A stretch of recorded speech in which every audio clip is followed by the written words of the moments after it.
Hello everybody, it's me Hannah, and today I'm going to be doing something a little bit different.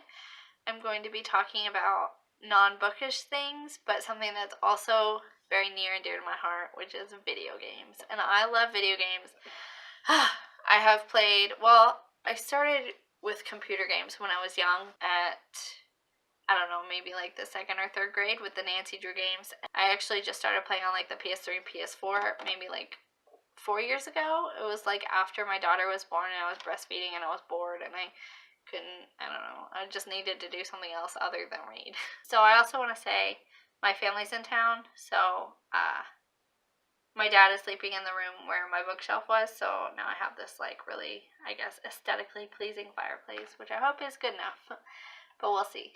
Also, I want to apologize for the lighting. Oh gosh, I just looked at the light. It's like, oh my gosh, it's like the heavens are shining down on me or something. Like, it's the only light I have back here.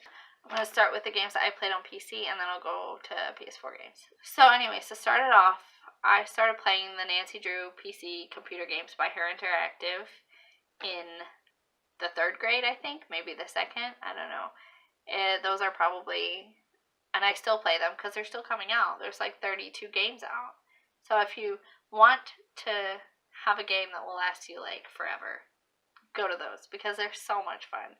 They are point and click mystery games, but they're actually really intense. They're not like search and find or anything. None of these that I talk about are search and find. Nancy Drew is a mystery game, obviously. It's Nancy. It's really intense, and a lot of them are really grown up. I think that they're really good for adults as well.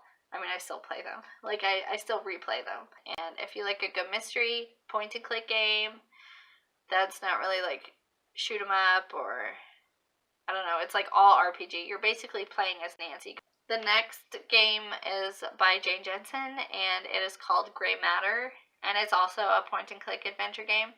Ton of fun. Honestly, probably my favorite game that I've ever played on PC. It was about this girl. She gets in this situation where she ends up faking being an assistant to this guy who is like kind of has a bad reputation for like being evil or something. Like people freak out. And so, but this girl, she's pretty cool. She doesn't judge. She doesn't know him either. The reason why she goes to this town is because she's trying to get into, she's a magician, and she's trying to get into the Daedalus Club, which is a secret magician's club, and you only get invited if you do like a huge stunt. And so that's kind of what she's trying to do. She's trying to do a huge stunt in the town, but also a mystery comes up with the guy that she's helping. This game is fun because it's like two mysteries within one game. So she's helping the assistant man, and then she is also trying to figure out how to get into the Daedalus Club. And the ending was a lot of fun. It was very hard. This game is so hard. Like, I had to look up cheats. I don't care. I had to look it up. It was really hard, but a lot of fun. So you should check it out. The next one is called Syberia by Microids. And this one was a lot of fun. This is also a point-and-click adventure game, which is all of these PC games. It's like all I play on PC is point-and-click adventure games that end up being like huge mysteries. It's about this woman who's actually an attorney lawyer or something, and she goes to this toy shop to have the deed signed over to her company. So it turns out there's an heir to the property that no one knew about. They thought he died years ago. So it's basically just about this woman who comes to this town. She finds out that this guy, Hans, is alive. And so she basically just sets out on this trek to find him. And, you know, she ends up going like across the world. And so it's just a really fun adventure game about traveling and meeting new people. And everything is like a mystery. Everything that she comes into contact with is a mystery. So it's a lot of fun figuring things out. The next one is Life is Strange by Don't Nod Entertainment, and this one was a lot of fun because, well, it's also a mystery game, but it's also decision-based, and you can make different decisions, and that will kind of make the ending different, so I really like that. That was a different aspect. It's about these two girls who get together to try and solve a missing case of a girl that went to their school. Her name was Amber, and as they do that, somehow, some way, I forget how, Max gets the ability to travel back in time, but like only for, I don't know, 30 seconds or so. So if she makes a wrong decision or something, you can always travel back in time and make a different one, I guess. And so it's a lot of fun. It's kind of scary because, like, as they get closer and closer to the end, like, things get more and more dangerous, and they get themselves into, like, a whole bunch of hullabaloo, and I don't know. It can get kind of frightening, but it's a lot of fun. I have 2 more PC games. So the first one is Heave Rain, which is a mystery. It's also decision-based. This guy's son gets kidnapped by somebody, and they're sending him videos, and this is basically, like, the guy's sending him videos to see, like, how far this man will go for his son.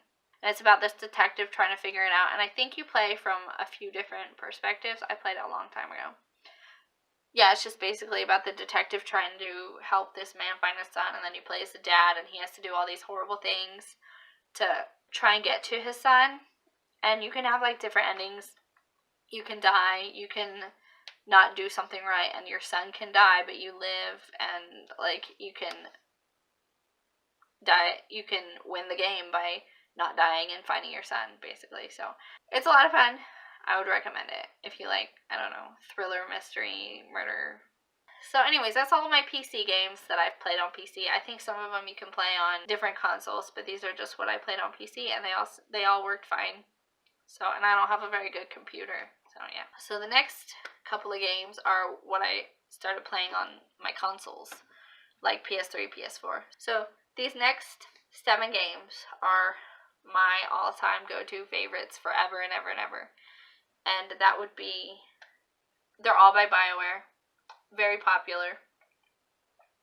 That would be Dragon Age Origin, Dragon Age 2, and Dragon Age Inquisition.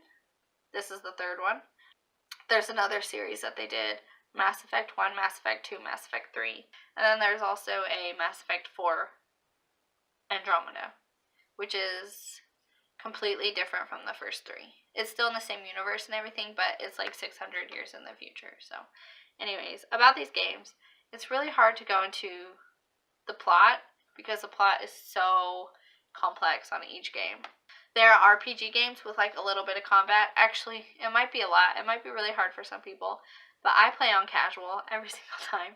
I never play even on normal because I'm there for the story. That's it. That's all I'm there for. I'm not there for the fighting or anything. I'm there for, like, the romance and the relationships, and just every little side story is really in depth too for all 7 of these games. So that's the only reason I'm there.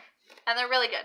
So Mass Effect has some of the best graphics I've ever seen. It's based in space, and so the space shots and the planet shots are just so beautiful. And then Dragon Age has some of the best cinematography I've ever seen, and music. Like, there's a lot of original scores and stuff, like actual songs that are sung in the game, and they're really good. I, like, listen to them on repeat on YouTube and such. So Dragon Age, it's more based on, like, lore and stuff like that, whereas Dragon Age is a little bit of lore, but, like, it's a lot more fighting, I think, in my personal opinion. Of course, I never play at a very hard setting, but Mass Effect has more, like, shooting and such, but the romances and such with the characters are both, like, on point. I mean, I actually swoon at sometimes, because it's like, you know, it's like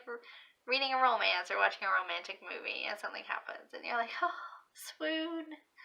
I would have to say that how these games start out, I think, are not really, like, chosen one trope, but more like wrong place at the wrong time. Like, they go to do something like a small little quest or a mission, and they run into something, and it makes something happen in the game that forces the character to kind of get into this role of leader, and so to, like, bring down the big baddies.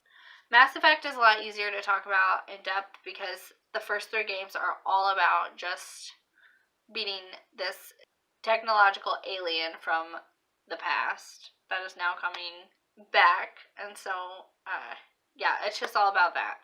And then Andromeda is mainly about these people being pathfinders, trying to find new planets, and then they get to this galaxy and all the planets are horrible and you have to just like spend your time fixing the planets, which sounds kind of lame in comparison to the other ones.